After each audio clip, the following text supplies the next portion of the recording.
I'm not going to start with any easy questions.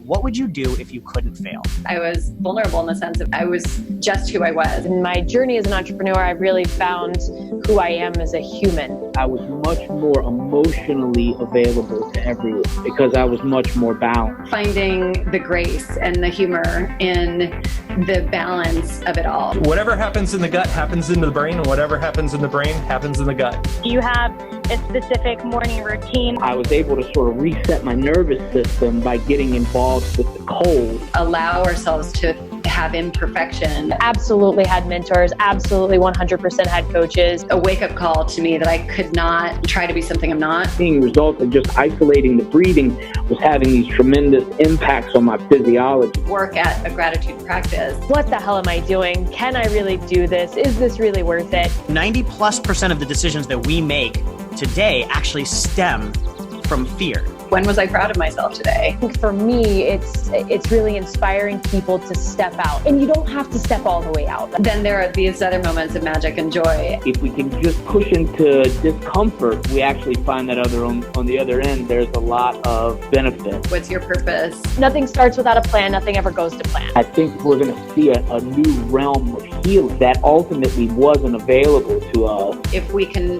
bring a practice into our lives that helps us be more vulnerable. So much of entrepreneurship, I truly believe, to anybody on this call is grit. I got involved with Wim. I just love the guy. He's just a great human. When people are on the path, they shine. We so often convert things into flaws as opposed to strengths. We all deserve to be happy, healthy, and strong. I'm so thrilled that this content is getting out there, that you guys are promoting bold and vulnerable message and aspirations for people, because I hope that we can all really live that every day. Hey, this is Jessica. And Svetlana, and you're listening to the Bold and Vulnerable podcast, Where we aim to inspire others to live authentically through sharing the bold and vulnerable stories of peak performers across a variety of industries. Gary Guz is with us today. He was born in the Ukraine and moved to New York with his family when he was a small child. He studied law and intended to pursue a career in the legal field. However, he changed completely when he fell in love with acting. At the age of 18, Gary decided to pursue acting at the Brooklyn College Film School and became a member of the Screen Actors Guild. He became a YouTube sensation after his video titled "Shit Russian Grandmas Say" received viral success, over 400,000 views. In the video, Gary plays a fictional and now infamous Baba Fira and sheds light on the stereotypes of a typical relationship between a youth and his Russian Jewish grandparents. Please welcome Gary to the show. Okay, everybody, I'm so excited to have a really special guest on the show today. His name is Gary Guz, and Guz. Did I say it right, Gary? Yeah. Correct me later, but he's a really good friend. He's an amazing person. He's funny. He's multidimensional. He's talented. He's mostly known for dominating the Russian market with his character Baba Fira, but of course he's also went off into doing different characters in different directions, and I'm going to let Gary talk more about his life story and what he does, and I'm going to let you take it off now. Yeah, thank you so much for having me. My name is Gary Guz, but I also have a lot of multi names that I go by. Of course, I have multi personality disorder, so maybe that's what it is. But I go as Baba Fira, which I did a video back in 2012 that went viral on YouTube. I sort of started the trend with shit blah blah blah said. It was shit New Yorker said, shit Drake said, and I sort of did shit Russian grandma said, and the grandma's character is Grandma Baba Fira, which Fira comes from the word Esther, so it's technically Grandma Esther. And then I also go by as Garik Sukharik, which Garik means Gary in Russian, and Sukharik is sort of like a crouton, but it's rhymes, so it's funny. But when you try to explain to somebody, hey, I'm Gary the fried crouton, people look at you like, oh, okay. So I have been doing YouTube stuff since in front of the camera, I would say since 2012, and ever since been rolling on it with the character. I sort of was back and forth with fashion. I worked after finishing Brooklyn College Film School. I worked in fashion for about 6 years, and then that sort of had a huge break with that character, and it was great. And then I sort of, did the YouTube thing, started doing like a web series with that character of different dimensions, like of a grandma going to the beach, and it sort of like hit home with the Russian community.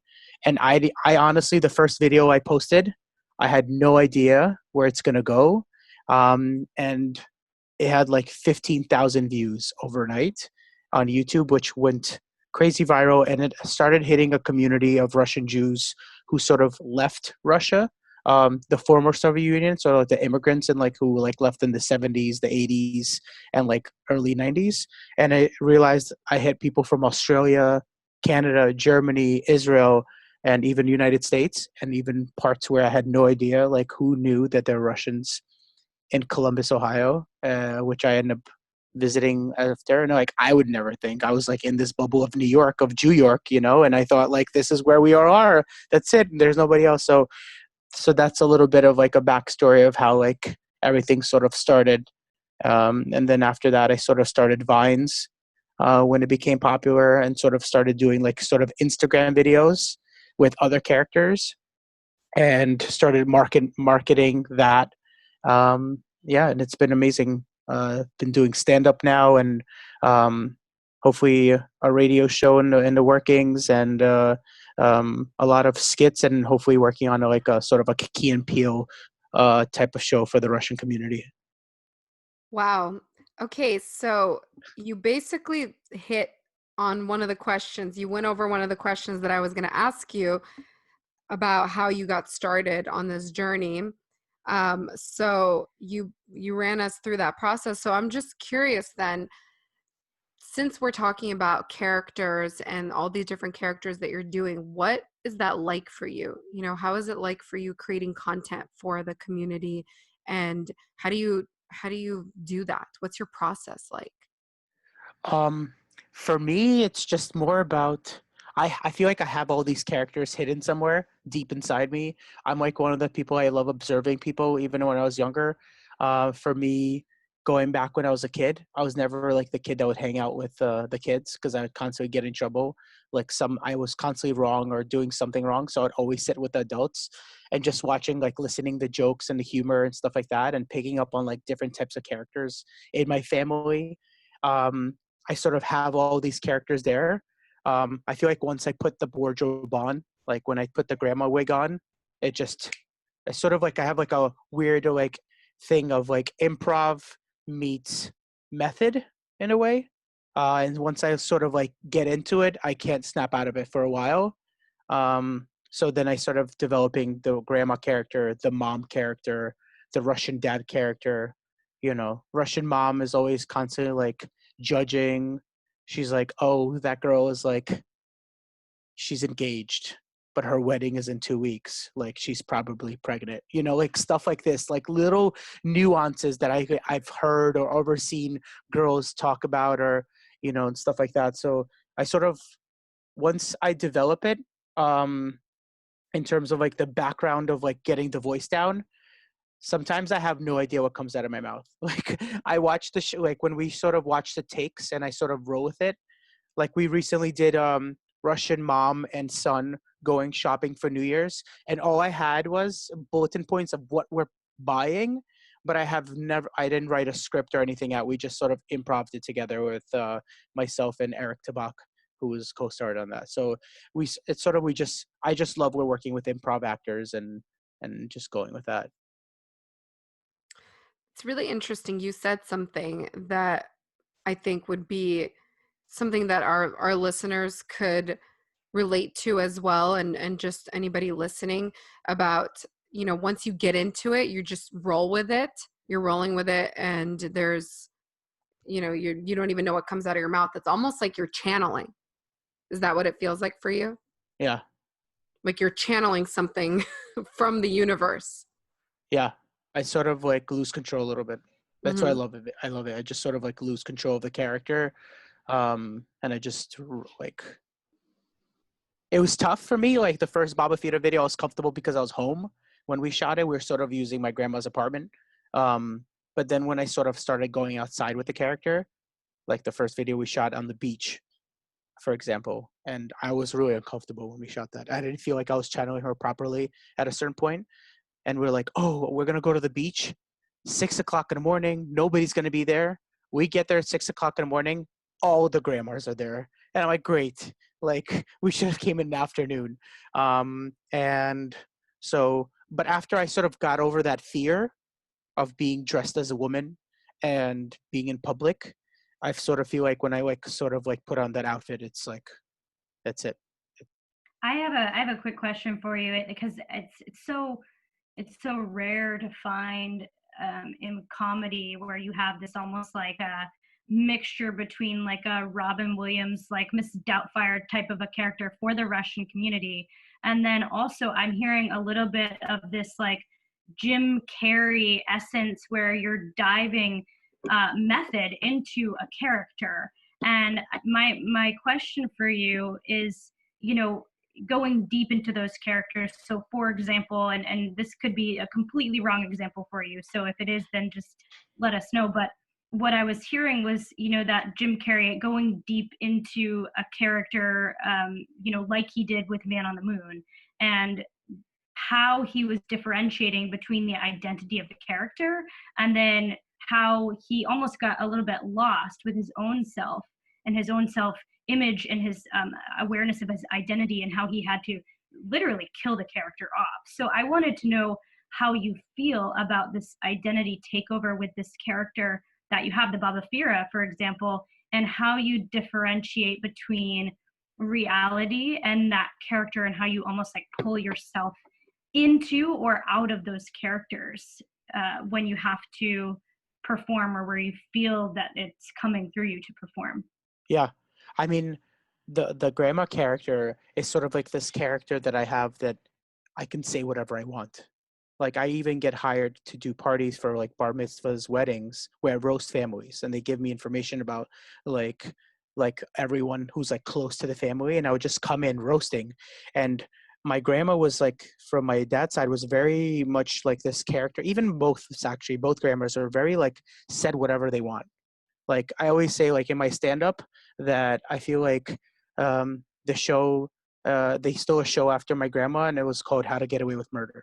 Like, it literally, like, she says whatever she wants, and when I become the grandma, I can say whatever I want, because she knows she can get away with murder. A grandma can say, "Oh, you're a little fat," and what are you gonna like start yelling at your grandma? I would never forget, like, we had relatives, like friends over, and my cousin's friend came in, and the girl like sort of like my grandma hasn't seen her in a while, and she comes from the beach, and they like, she gained a little weight, like, but not like, like at all. Like, she just grew up, you know what I mean? She became an adult, and my grandma goes, she says her name, and she's like, "What happened to you?" Like I'm like, "Are you kidding me? How do you say that to a girl?" Like, it's awful. And I sort of like channel the grandma, but I have to sometimes, I'm a very nice person. I never say anything bad to people, but I feel like I get to like say something, whatever I do want, to like a person when I'm the grandma, because the grandma can say like, "Oh, what, you not eating? What happened to you? Like, or like, when are you gonna finally get married and settle down?" Like, you come up to people and like on the street, or like we put improv it, so like, but with the mom character, it's new to me. I don't know how I'm channeling her and how I get out of her. I feel like the mom is sort of like this, she wants to be trendy, she wants to be involved. I don't know. Like, it's interesting with the mom character, because the mom character is like very humble and bougie, and I don't know. It's like a mixture of like the grandma and like contemporary stuff going on. So with the grandma character, I have to sometimes, like, the voice, it takes me a while, and I can't really speak before I shoot for a while, because the voice really, like, I actually noticed, one thing I feel like good that happened with when I started doing the grandma character is I actually stopped drinking alcohol, because I realized it affects my voice, and it started like really messing me up. So I feel like in a way it got me like not drinking as much, because Russians, when we go ham a little bit. It's not like a myth or anything like that. But it's nice that like in a way like for the sake of this character, I also like taking care of myself and making sure that I can perform on a high pitch. If that answered the question, I'm sorry if I like. No, that was great. With the, how you said with the mom character, she's sort of bougie, sort of a mix of the grandma and contemporary. It reminds me, and I feel like, again, I have a feeling that a lot of Russian people are going to tune into this show because we can relate, especially when you walk in and the grandma's like, "What happened to you? You gained weight." I've experienced that at the table, like you gained weight, your butt got too big. So these are things that come from the Soviet Union, world, and they think they can say whatever they want, that it's okay, and you can literally get away with it. But moving into the mom that you're doing right now, that reminds me of a Russian mom living in America today that wants to be hip and cool, and at the same time is, still has her little like Russian mannerisms.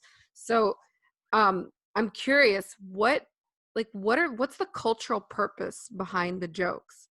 Because I remember you and I talked about this a little bit, where you said that Russian culture is so rich in culture. It's not just Russian. It's so much more than that. So can you expand on that?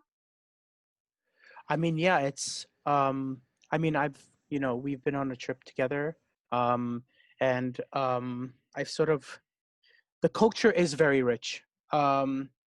The thing, I feel like a lot of our parents, they didn't get to be a lot like themselves a little bit, and hiding a lot of stuff like from the music, from the foods, from the table, just having like even New Year's dinner. It's very like over the top and extravagant, and everything has to be very nice and pretty and presentable, because I feel like a lot of my parents came here when they were 20, 21, and we lived in a country where it sort of didn't allow them to be extra, because it's sort of like everyone sort of hid what they had. Nobody was flashy. My dad was telling me stories how he used to get jeans from America, like Lee jeans were considered like, the Gucci jeans like of now, and he couldn't even wear them because he would have been considered a, sort of like a traitor to the country. And they all, obviously everyone sort of wanted to leave.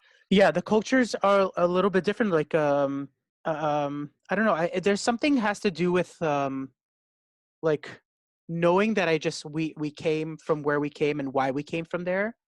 There's like a little bit of like a bigger chip on people's shoulders. I don't know. Like I can relate with people who like told me their stories, and I've told them their stories, and I feel like culturally, like when you even speak about like Judaism a little bit, like Russians are more culturally Jewish than religion or nationally Jewish, because we couldn't even say that we're Russian without, like, if I say I'm Russian, I post a video and I mean I'm Russian speaking, right? So I'm doing Russian grammar. I have people writing on the comments that this is not a Russian mom, this is a Jewish mom. That has nothing to do with it, because I have people from Uzbekistan who are Muslim who watch my stuff. I have people from everywhere who are Christian, who are Jewish, and that doesn't really matter. But like, we left this era of like this culture, but we brought on like a lot of, I don't know how to even explain it. Like, it's harder to explain it to somebody Like who baggage? doesn't understand. Like baggage.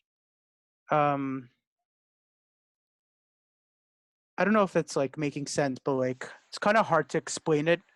Of this, you're sort of brought up on like with this chip on your shoulder, which comes from a lot of like tough love, but I feel like it comes from love. And we brought up on this culture that you have to be the best. Like 97 is not good enough for you. Like if you get a test and you get a 97, I got yelled at. So I feel like they come up from this culture of we have to be the best, you have to, no matter what. And there's like not that much growing up. I feel like Russian parents, they don't give you a lot of support. But once you get older and you start accomplishing stuff, like I think if you're like in the younger generation, you're listening to this, you have to understand that you have to accomplish something to gain respect in this culture. And once you do, they will be there for you. But if and they'll keep pushing you to get there because they know your potential. But it's tough because this culture, it's sort of like, it's like you make it or you don't make it, and you have to like sort of battle through the hard times sometimes. I don't know if that sort of answered it. That did, and it kind of segues into what was that like for you, going into this profession, highly unconventional. They brought us here knowing, from Soviet Russia, knowing my son's going to be a doctor, a lawyer, nurse, whatever, just a very high paying profession in their eyes. What was it like for you to go into this arena knowing that you may not get the support that you need? How did you navigate that? And what was that like for you? So for me, I went from like literally wanting to be a lawyer, went to high school for law, had a special like mock trial, moot courts and all that stuff. Had an internship under a law office and got into college going for criminal justice. My mom was already giving out discounts. Oh, we have a future lawyer, like take the discounts now while you need it. And I sort of like went on Craigslist with my homie, and I took improv classes when I was younger. And it was like the summer when I finished high school, and I signed up for a few websites, started doing short films. And next thing you know it, within a year, I got into the Screen Actors Guild. And I'm like, wow, this is insane. I've been like very fortunate. I think I did get lucky because I didn't really try as hard to get into the union. I know there's people who years still didn't get into the union. And at 19, I said I wanted to become an actor. And that was not easy. Like before that, I said I wanted to become a chef. And the whole family flipped upside down. They're like, you're gonna work in the kitchen? Are you Michigana? Like all this stuff. Like my grandma literally called everyone telling that I have lost my mind.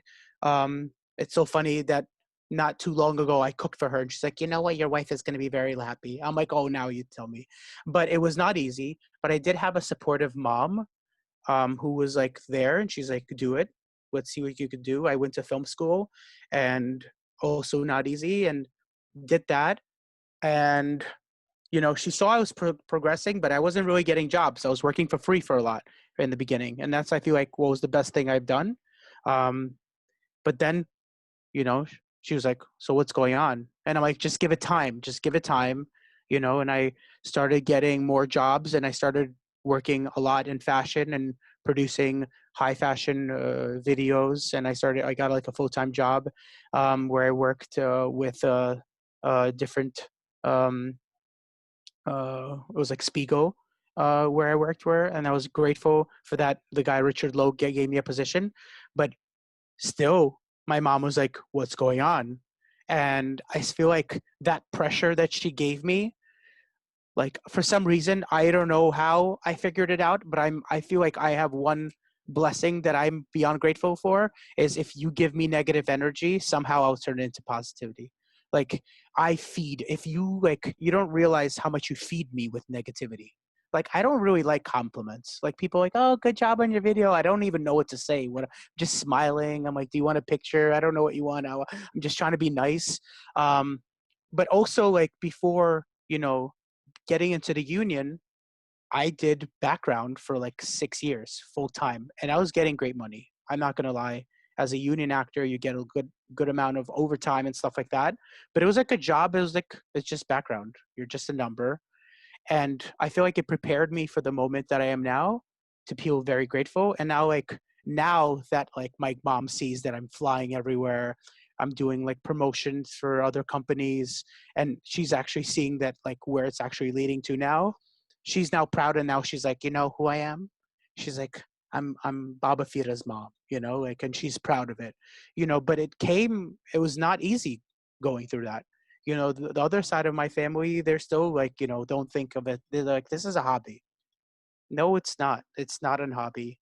I mean, you come from this thing, like you have to have this diploma and you have to have this sophisticated job for who? And I feel like, but it was not easy. I feel like if you have to find that your parents are not up your ass to give you a heart, they're trying to push you forward a little bit. So I see a lot of kids that are my friends who deal with their parents are vicious. And And I feel like my mom was never vicious enough. She was more supportive of like, keep doing your thing. It wasn't like to put me down, but you have to, whatever, parents who are born with, you have to make sure you have conversations with them, because some people don't, and they get intimidated, and sometimes parents go overboard, and you have to sometimes step up and tell your parents you went overboard. Wow. What you just said reminded me of a conversation I was listening to today in the car. George put it on for me. Have you heard of Ramdas? No. You know who that is? So he's a spiritual leader. He's also Jewish. And really quick story. So he was doing a segment and he was talking about his life and how, first of all, he said that we're living in an economical time where you change your job, like what you do, your career, at least 5 times. And he said that when he was younger, he was 12 years old and he said, I want to be a doctor. His parents were like, great, done deal. They bought him all his microbiology tools, like things that set up the poster. And they were like, all right, that's it. You're going to be a doctor. And then long story short, he couldn't get into any medical school. Every medical school rejected him. And he's like, I want to be a psychologist. And the guy at Harvard was like, no, you're making a huge mistake, because the dad called in a favor and was like, can you get my son into Harvard? Oh, he wants to be a doctor. And anyways, Ramdas ended up saying, I wouldn't be a doctor now if you paid me. Eventually, things ended up working out. He became a psychologist and he got into Harvard, right? He graduates and he looks at his parents and goes, is this enough? Yeah. It's like, yeah. And then they go, well, how much are you going to make? That was the next thing. It's like typical Jewish family. I would never forget, like, sometimes I use like my parents' jokes and stuff like that, and there's like a joke that literally I explained that I have overheard my, dad saying at a table, and I say it, and I'm like, Dad, people loved it. People are like dying from laughter from it. And he goes, where's my commission? You know what I mean? Like, this is like, it's joking, but it's like, it comes from like, like, where's my percentage? You know what I mean? Type of thing. Just out of curiosity, do you feel like you have to break through that stigma or that, stereotype, or are you more so embracing that and making the parody out of that? I feel like I'm doing a little bit of both. A lot of my stuff, I never touch politics. I try to keep sure it's positive. And like the thing that like a lot of Russian TV does versus what I do is, a lot of Russian TV, there's a character and they just like really abuse and make fun of the character. I feel like I'm sort of like embracing the character, where the character of the mom or the dad or the grandma can laugh at themselves and see themselves there and be like, okay, I'm okay with this because this is true. So I feel like I'm more embracing it, and I'm making people be proud of being a grandma. I've never remembered hearing that. I remember kids growing up, like I was very respectful. I came from like a very respectful, like if I said something in the wrong tone, like I was already flying like somewhere or running somewhere. Like, and I love that because like the respect of like holding a door or, was really ingrained through me. And like, I remember little kids at the park really being disrespectful to their grandmas, and I would never think of that. So I feel like now it's like through my videos, people like sit down embracing and wanting to be Russian and learning about their culture, where growing up, people would be like, oh, we want to be American. I'm not Russian. I'm not Ukrainian. And I feel like I definitely want to be sort of the spokesperson for the community, because our community is so hardworking. Yeah, there is a lot of like shady stuff that happens in the Russian community that like makes us look like we're like part of everyone is part of the mafia, and something like that, which is not true, but we are very hardworking people, and I don't touch politics because I think that sort of divides a lot of everyone. And I sort of feel like that I'm more there to like make a statement and bring our community together, because I feel like this like Russian immigrants who left like are sort of like, we're dying out a little bit, and we're sort of like a little bit like we're being a more assimilated into the community, which is not bad, but I feel like that our youth still needs to like embrace it and just know where we came from, and just have that, because I don't know, speaking second language, I love it. And I grew up learning Russian first, just to speak. I don't know how to read or write, but my Russian is like really good. And then I went to ESL class, which I finished within half a year. But I think that's important to continue knowing where we came from, because like, who would have thought that my mom and dad at 21 left the country with a baby and luggages and just left? I can't even imagine doing that. I'm like almost like 30, you know, like they did it as like such young kids. And I feel like the youth needs to understand the sacrifices their parents made, and their parents are actually the biggest heroes. Even though some of them don't know how to communicate properly, they are like big heroes, and I want to make sure that they come off this way. So I'm finding like little, like literally I'm going to Super Bowl to my friend's place in Manhattan, and I'm waiting for my girlfriend to hit me up to what time she's ready. And my stepdad calls my brother, and he's like, "What time is the Powerball?" And I'm like, "What? What did he just say?" He's like, "What time is the Powerball?" I'm like, "The lottery." And he meant Super Bowl. And I'm like, "Oh my God." I'm like, "Hold up." I was already prepped up in a jersey. I'm like, "I'm taking this jersey off. I have to quickly shoot a skit video." And I like literally did a skit where the dad is like, "Listen, what time is the Powerball?" You know, like, and it's like this little stuff, and people like laugh at it because it's literally like like Russians, we know how to like, and one thing, like, I don't add too much accents to my videos, because like my dad, he speaks perfectly fine, and my mom speaks perfectly fine. She'll mess up like one word somewhere there to throw the whole sentence off. So like a lot of the stuff, I don't do the "hello, how are you doing," like as if we're like from some kind of like Eastern Promises Viggo Mortensen movie, you know. But it's like very subtle also. So I think I more embrace it. As you should. I feel like in our culture, in our society, we need more of the inclusion rather than the division. And I think it's really wonderful what you're doing to really bring people together. Do you feel like there was a moment where you ever felt extremely vulnerable or afraid, and that you knew that you needed to really boldly proceed on this career path, but were there any moments where you had this little tingling of uncertainty and that you were able to push through that? A little bit. I feel like I've had a little bit of uncertainty with the Russian girl character. And, you know, perceiving a Russian girl who's like contemporary. It's now, you know, it's funny to make fun of the parents, but once you're making somebody who's like a peer of yours, and that was really tough. I was like really scared to do a YouTube video with her for a while. I've had this character of her name is Yana for years. I've been doing videos with her, but I'd never had enough like sort of, I would say, balls to like do a YouTube video to like go mainstream with it. And I don't know where it's gonna go, because like, you know, girls, I think guys and girls, it's vicious. And a girl told me, she's like, "You know, if any other girl would have done that character, we would have hated it because it's another girl. But since a guy is playing a girl character, we sort of like okay with like sort of not judging it too hard." And I didn't know what people were going to think about it.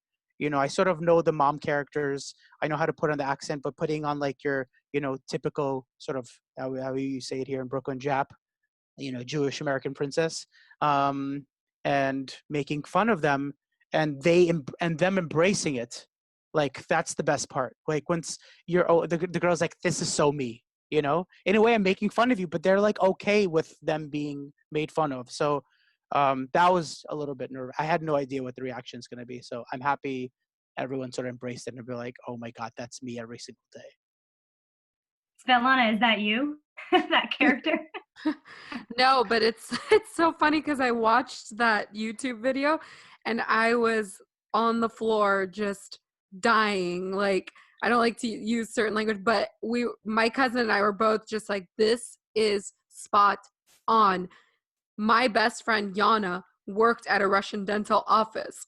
I worked at a Russian dental office. We have literally watched this sort of encounter where it was just spot on, you know. It was so good. It was like, obviously it was exaggerated, but I mean, it's so, you do it so well and so lightly, and it's very minuscule. The exaggeration is like, it's all in your, I feel that it's all in your intent, That's what I was going to get to was, you were afraid to do this character and you didn't know how people were going to perceive it. But I feel that because your intention with it is so pure and light, everybody embraces it and it's perceived. So it's taken in really well. You know what I mean? Yeah, I agree. Yeah. Just kind of butting off of that, because you have all of these influences, and it seems that there's a lot of cultural and family influence behind all of your characters. So we can kind of see where your inspiration is coming from. But my question is, do you have any inspiration or anyone that really, that you looked up to from the comedic community growing up, or anyone that you would say, I saw this comedian and this is why I got into comedy? Or did it just naturally happen because you were gaining all this inspiration from your family and from your own characters? Yeah, for sure. So just going off, and you literally hit it on the head with sort of the two actors of Jim Carrey and Robin Williams, like Birdcage, Miss Doubtfire, Liar Liar, all those movies, Ace Ventura, loved like the funkiness of them growing up. But then once I started getting a little older, Don Rickles, amazing. Like, I love what he did to the crowd, and like how he literally got, I don't think no other comedian would ever be able to do that. And what's going on now with comedy to get away with that, he saw a Korean guy, I remember, he's like, oh, my dad was looking for you in the jungle for like 5 years, or something, like your dad's joke. Like, he like sort of like, it's nice. I think it's funny to do the race stuff. I think it's hilarious. And Russell Peters, another guy who's like, I love his style. That's the style I like doing. It's like short stories. I don't do the long story stuff. Russell Peters is amazing, like doing the whole Asian, like 35, 50, like, and I actually got to meet him, and that was amazing meeting him and actually hanging out with him for a little bit.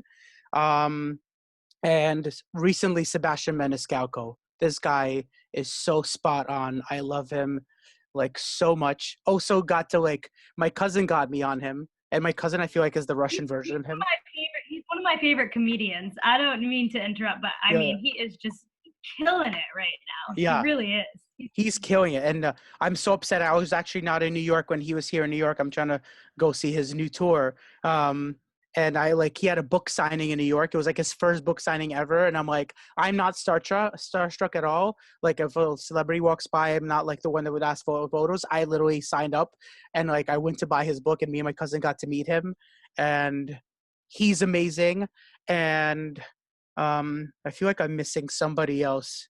But those are like sort of. You think about that. My fiance and I walk around our house just quoting Sebastian Maniscalco and just like losing it every single time. It can't be funnier. I mean, we're losing people here. We're losing people.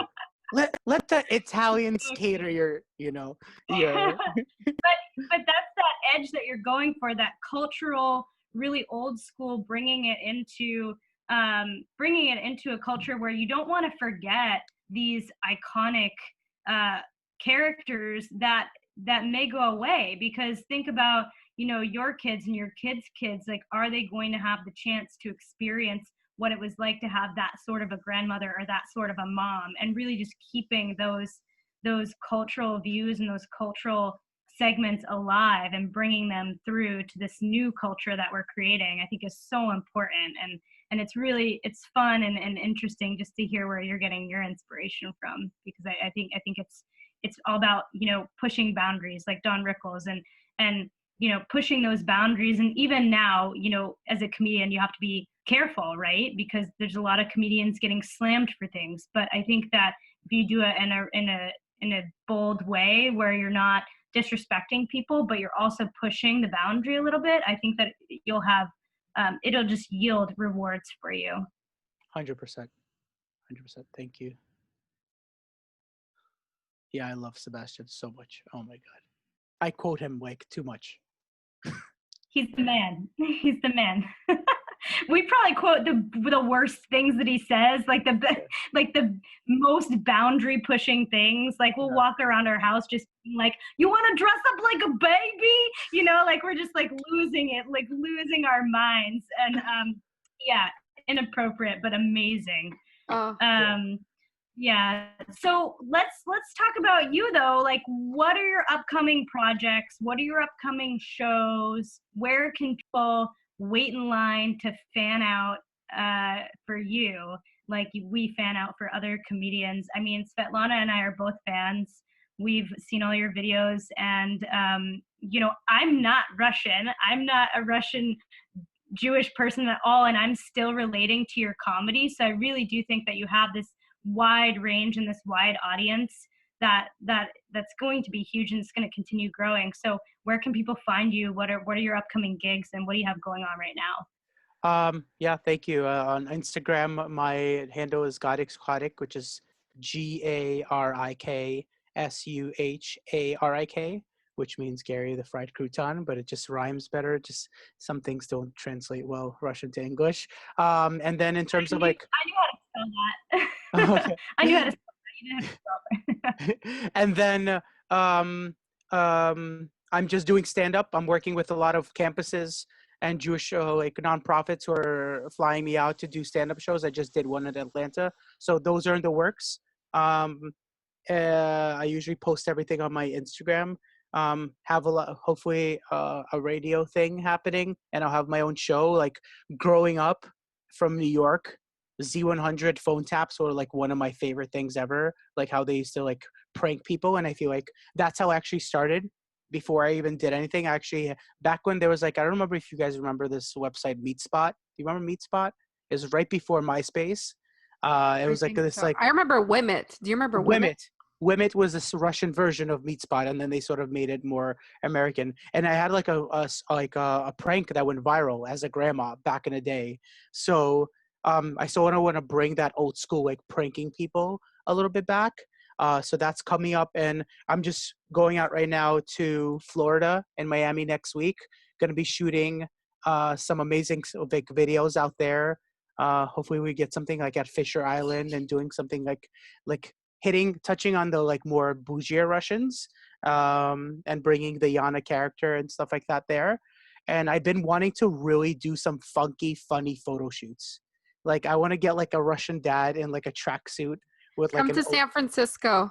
Yes. Let's do some funky, funny photo shoots. Seriously, like I'm so down because it's funny. George and I have been talking about how, because one of the things that came to mind when you were talking is comedy is really one of the best ways to help somebody shift and transform. Like what you said with, you're doing these Russian characters and people are laughing at it and embracing it. And they also have a level of self-awareness, like, oh, wow, they get to see themselves outside of themselves, and laugh about it. You know what I mean? And notice that and sort of be okay with that too, And I love that. And I feel like it's so George and I were talking about how we want to start doing like characters. Like I want to literally wear a tinfoil hat and wear all my my crystals and stuff and like a bubble gum ring and just be this like crazy like hippie that's like, I'm channeling right now, I'm feeling it come through to me, just funny stuff. Yeah. And my mom would be like, which means in Russian, she definitely fell when she was smaller. Like that's what my mom would say. My mom would say, like, Gary, you fell a few times, but look, it worked out. That's like the kind of humor it comes from. And I just, I also, work with Birthright, and I sort of take 10 days off, and like I staff Birthright trips, which I find the most amazing thing ever. It's like, I'm constantly on my phone. I have like 4 different jobs. I'm working different things. And it's nice just to turn the phone off. And just, I use the phone to like message kids. So like what time to we're waking up and stuff like that. But just actually connecting with people in a different country for 10 days. It's like amazing. So I like that. I do that as well. But yeah, there's so much happening. Hopefully I want to get a skit show going on more mainstream. I'm working on like with some producers out in Moscow right now, because it's so funny, people in Moscow don't understand this as well. Like the people, like when we go to Russian, like say it's your birthday and you go to like a Russia, like a restaurant, we're stuck in the 70s and 80s in there. Like there's disco, there's like Boney M, Bee Gees is still playing in there. Like you feel like you just walked into the 80s, like, and it's never stopped. Like you still have the same style since we came to America. And it's so funny. And it's even funnier to people in Moscow who don't understand this because they're more with the general music. Like nobody, and we still listen to this stuff. We still listen to the music since then. It's like, I feel like we are stuck. I was like just about to say stuck in a time capsule. literally like in a limbo. Like they're just like, it's so funny. I can't with this stuff. You can like see who are, like, and one thing I touched it on with you with Sveta the other day as well, like is like before I used to be, I'm the kind of person who like I don't like to show off that much in terms of like dressing up. I'm very like casual. Like I feel like my grandma always told me like, yeah, I want you to be like a Zuckerberg, and that's how I dress now. And now she's not happy with it, like but like you see some of these Russian parents who are at the restaurants and they look decked out. Gucci this, Prada this, red bottoms, looking crazy. And before I was like, oh, look at them. But I'm like, you know what? I'm like, I can't be mad at them. Our parents couldn't dress properly. Like they could never be those people who like went extra in Russia. So I feel like, you can't be mad at them for going all bougie on us, let them have a little fun. Fashion, I feel like fashion is fun. And I feel like a lot of people in sort of the Russian community, like who don't understand, they're like, oh, look at her with the fur jacket, like, and I feel like it's just their way of just like having their like little way of like saying, look at me, and I don't think there's anything bad about it either. So I have a couple more questions. Yes. Well, one of them, I'm sort of piggybacking a little bit on what we talked about, but when did you know that this was for you? Like, when did that click for you? I'm all in. There's nothing else for me.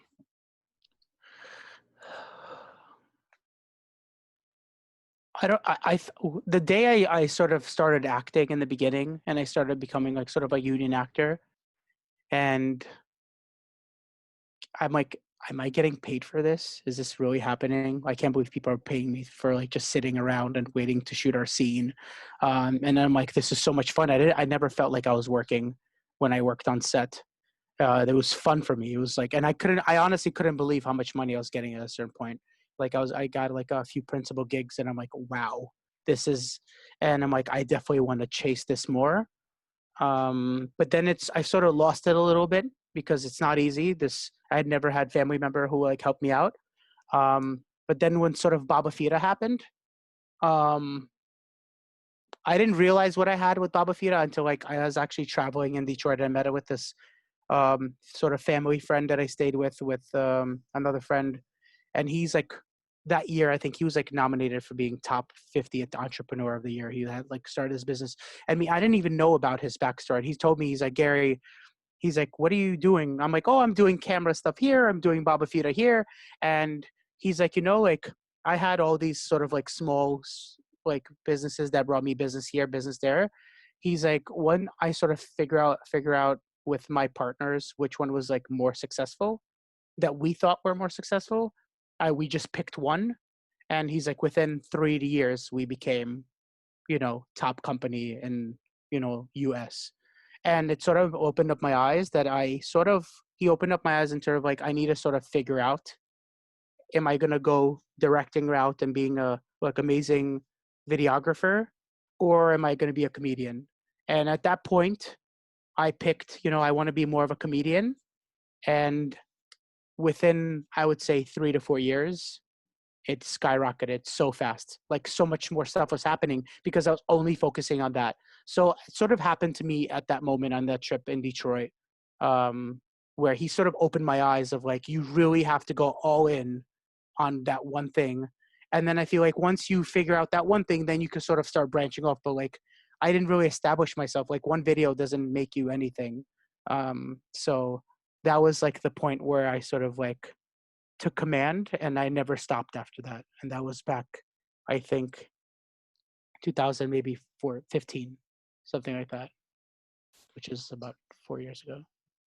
So you basically got laser focused committed to one specific thing, and you dominated this Russian market, which I've never really seen anybody else do, because it's not an easy market to get into. Yeah. So I'm curious, if you can go, this is a question that is sort of off the grid a little bit, but if you can go back 10 years, is there something you'd change, or what would you tell yourself? I wouldn't change, because actually something crazy happened to me 10 years ago. That summer when I got into the Screen Actors Guild, I used to work as a lifeguard, and I was saving up to have a computer, so when I get into film school, I have like a nice MacBook and make sure I'm prepared. I like sort of like figured out that I want to save up money to buy this really nice MacBook. But back then, they were much more expensive than they are now. They were like almost $2,500 back then for a plain one. And literally, I saved up almost like 90% of my money to buy that computer. I got eligible to join the union by myself, and I was a lifeguard, and instead of like, you know, going out to eat, I would always constantly swim on my break, and like was like super aware of like I need to be in fit, I need to become this superhero like model, the first like Jewish, you know, like superhero, something like that. And one of the after I came back to the pool, it was like a community pool where my grandma like lived, and I sort of grew up with my friends. My friend is like, "Oh, can you swim 2 pools?" Because he saw me swim 1 pool under the water. And I'm like, yeah, not a problem. Like I can do it. I used to be on a swim team when I was younger. So I go under the water, I take my deep breath, go underwater, do 2 pools. As I touch the wall and I come back on the second wall, I pass out. And supposedly I was gone, like my blood pressure dropped or something like that. So I was basically, for a minute and a half, they said a minute to a minute and a half, I was not like breathing, nothing.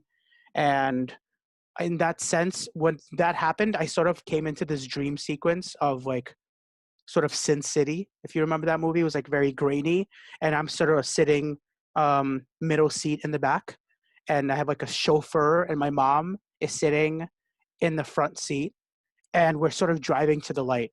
And it's sort of like a very like, I feel like I'm just like like sort of like a drowsy feeling. And my mom keeps looking back at me like this and saying, "Всё будет хорошо," which means everything will be okay in Russian.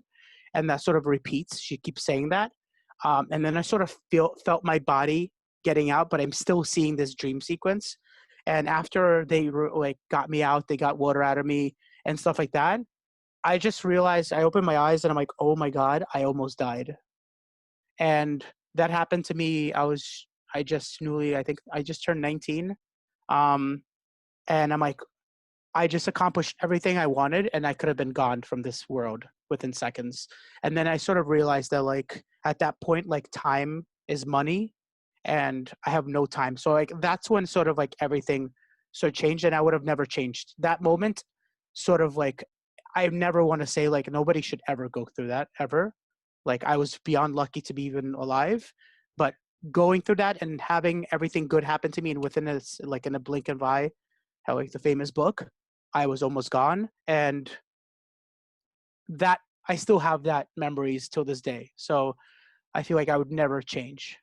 I think everything is a learning experience. I don't think, even like I'm with my girlfriend now for almost 2.5 years, and I feel like I would not be even a great boyfriend to her, because I had to learn from like past relationships of what I did wrong and stuff like that, of like, maybe casually giving a bouquet of rose, or, bringing flowers just because, because, you don't think about this when you're 19, 20. So I feel like we should, I don't know. I'm a huge believer of like, you should never go back. Wow. Sorry, I went deep on you guys. No, that's exactly what we're looking for. I love it. Yeah, that's, wow. I'm at a loss for words. That's beautiful. You know how a lot of people have those wake up moments, and not everybody needs to have one like that. That's as traumatic or painful, but sometimes that's what people need to recognize and realize just how easily life can be taken from you, and that we should always be doing what we love and what we want to do. And in return, you get compensated for it because you just put so much heart into it, which is exactly what you've done, that you get compensated for doing the work that you do. And it's beautiful. Yeah. Wow. Just give, as Gary Vaynerchuk always says, just give, Just give, give. and then Yeah. stuff will just come back. Exactly. That's what you did too. That's what you've been doing, continuously giving. Wow. Yeah. Yeah. And I think work ethic is like very important, you know? Yeah, totally. I feel like if anyone wants to start it over, like if we can say, can you start it over? Like I'll work you. I might not be the most talented, but I'll work you. And that'll get me further than anyone, I think.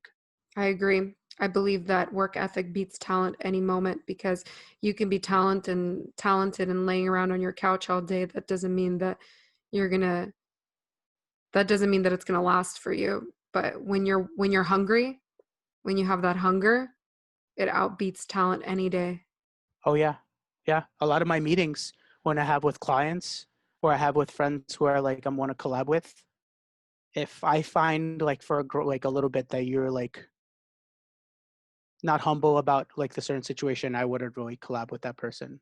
Like I sort of vibe with them.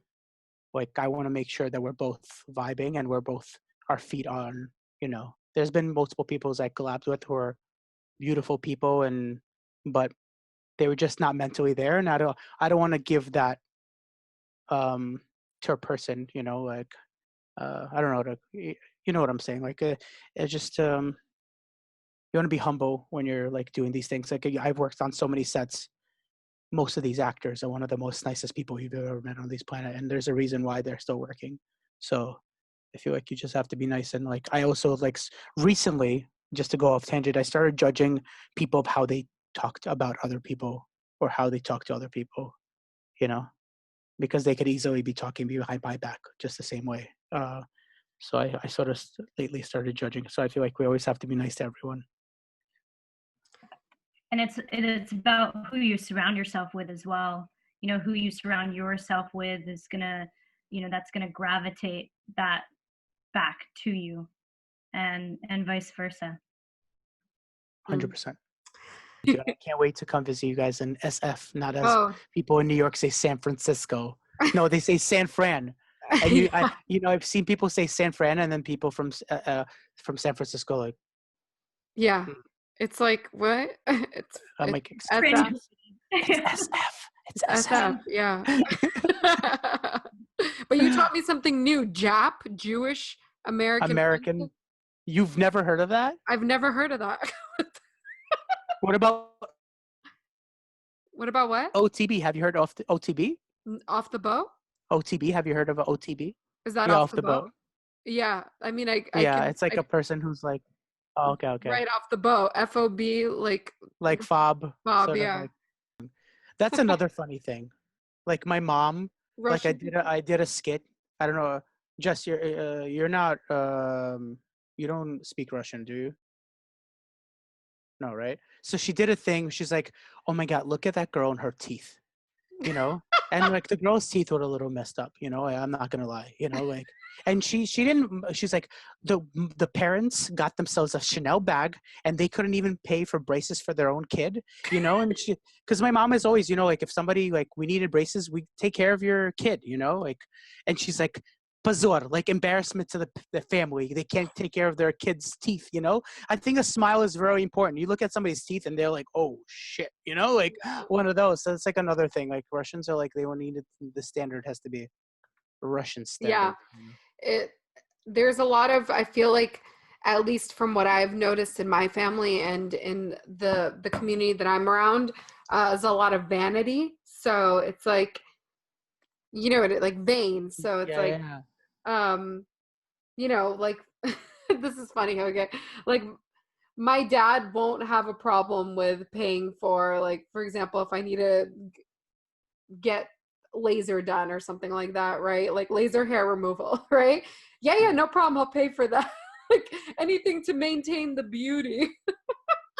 But it's like, hey dad, can can you give me some money for, I don't know, I'm thinking about taking this class. No, what the fuck? Like, go pay for that shit yourself. Oh yeah, yeah. It was like in Russell Peters, he got it spot on. He's like, Jews. He's like, oh, that seems like good material. Would buy it. You know, like when he's like comparing like different dads, he's like, and the Indian dad is like, I pay you, you owe me. I owe you, you owe me. Same shit. You know, like it's ripped. How much is it now? You know, like I love that stuff. Thank you so much for coming. Thank you, Gary. Super grateful. It's nice to meet you. Yeah. Likewise, I will come visit you guys soon. That's on the list. Let me know when you're coming, okay? Yeah, we'll have to do something funny. Okay. Two Russian moms, like one from SF mom versus American New York mom, you know, because I feel like, you know, it's so funny. There's like this thing like New York and SF. It's like even my mom's like, oh, они все думают, что они умные, which is like they think they're the smartest people alive. Those are like the Russian San Francisco people, because she has some friends out here, and she's like, I can't even talk to them. They don't even listen to me. So yeah. Okay. I'll imitate my mom every now and like I'll hear her on the phone or whatever. Like she's like, да, ну что, ну да, вот такие дела у нас. This is like my mom talking on the phone. She's like, this is her saying like, yeah, so what else is up? Basically in Russian. So I'll come up to her and I'll be like, ну да, вот такие вот у нас делишки. Да, я видела, в чем она была одета. Это полный пиздец. Yeah, I've seen what she's wearing. It's complete. Yeah, I've seen what she's wearing, literally. Я видела твою подругу. Боже мой, как она поправилась. This is my mom literally like. Yeah, the mom would say like, what she's saying. She's saying she like, got oh yeah, so fat. And I'm like, oh god, here we go. Yeah, it's constantly like, God forbid you don't come to like a gathering they invite you to. Like if you don't come to the gathering, and then next thing you know, they're on a vacation. And they like, oh, we don't have money. Oh, you don't have money? But the dinner was like only like $75, $100 you couldn't spend on, but you have money for vacation, right? Yeah. I mean, it's always, they're hypocrites as well. Like I do this one joke I want to quickly tell you. It's like, and people cry or laughing. Growing up as a kid, I was always like, I always had the lights on. I was scared of the dark. I'm still scared of the dark. I don't know how I'm sitting talking to you guys right now. But like I was always scared of the dark, and like my parents both work, so I was always home by myself when I was like 12 years old. So they'll come home, the dishes are not washed, you know, the garbage is not taken out, the light is on, and they're like, Gary, do you know how much we pay for electricity? Like, why do you keep like leaving the lights on? And then we leave on vacation, and for 2 weeks it's on, and then they leave it as like, people need to think that we're home, you know? I'm like, they literally leave their lights on for 2 weeks so people think they're home, right? So they don't get robbed. But you're yelling to me because I left the bathroom for 1 second, and you're yelling at me about electricity bill, like the biggest hypocrites. And people just start like crying because it's the truth, like the biggest hypocrites, but in the very best way. I know you mentioned some of the stuff that you've got coming up, some of the projects that you have. You mentioned your Instagram. Is that the main place that you want people to go, or you know, we can link your YouTube channel, anything like that? Is there anything that maybe if somebody's never seen any of your stuff, what's the first thing that they should watch? Where should we be sending people? Yeah, so the first Russian grandma video is Baba Fira. I think there's subtitles on the first one if you watch through the desktop. It's stuff Russian grandma say. And then the same thing on YouTube, sort of like it's Baba Fira and Comedic on YouTube as well, which is amazingly grown. Like I went from like 2,000 subscribers on YouTube to like 18,000 just now in a matter of like a month, which is insane.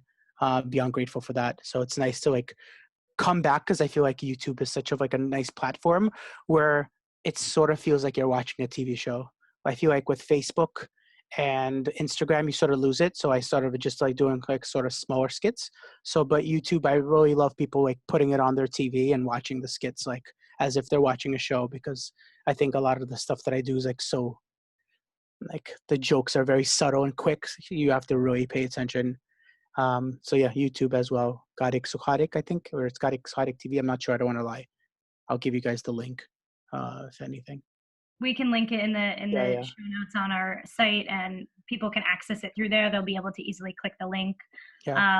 But yeah, we're excited. I mean, you're the new Russian Monty Python coming at everyone. So I'm excited for everyone to just see you and know who you are. I mean, you've got so many followers already, but I think that you're just going to start blowing up more and more and more. So we're just grateful that you came on. Thank you so much for sharing your story with us. No, thank you. It's been a blessing, and thank you so much for having me. This has been amazing. This was sort of like the first time I've sort of done like something like this, like in depth. Yeah. So it was nice. It's nice because a lot of people who I take trips with, I open up a little bit more. So I don't really do this often. So it's nice to do this a little bit. Yeah, I'm so grateful that you decided to come on and share, and you really did share a lot of things that I didn't expect it, you know, and I'm grateful for you for that. And I'm grateful for you being here today. And, you know, I see in your future a lot more of these type of shows. Thank you for listening to the Bold and Vulnerable podcast. For more information on today's speaker, please visit us at boldandvulnerablepodcast.com. And don't forget to rate, review, and subscribe. Let's keep spreading the love by being bold and vulnerable. Thank you. We love you.